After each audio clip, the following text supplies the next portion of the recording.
طريق ضيك، يافع، مديرية تتبع محافظة لحج بجنوب اليمن. عدد سكانها يزيد عن 90,000 نسمة. ارتفاعها يزيد عن 2000 متر من سطح البحر.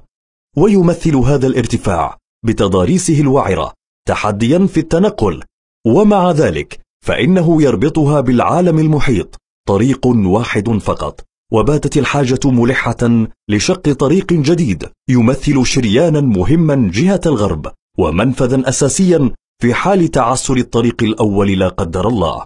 ليس هذا وحسب، سيتم اختصار زمن الرحلة إلى النصف، مما سيوفر الجهد والوقت وخفض تكاليف النقل، وسيخدم في نقل البضائع وإسعاف الحالات الحرجة، غير أنه سيعود بالإيجاب من خلال تقديم خدماته لقرى ومناطق جديدة. هذا المشروع يمثل شرفا لأهالي يافع، كونه فكرة وتمويل الأهالي، ونحن كلنا أهل يافع الخير مدعوون للمشاركة في خدمة بلادنا بالمساهمة في تكاليف هذا المشروع الضخم الذي سيخدم الجميع والأجيال من بعدنا.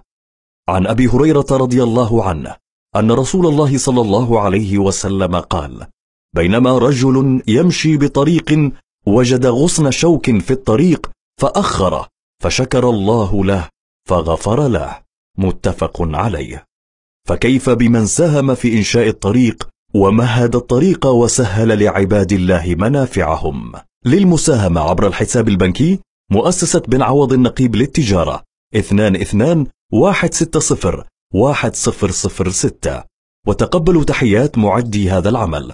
محدثكم محمود الشرماني، الأستاذ أكرم العفيفي، الأستاذ ضباع الضباعي، الأستاذ فهد الفحة، الأستاذ فايز مسلم، الأستاذ أحمد الربيعي، الأستاذ عادل الضباعي.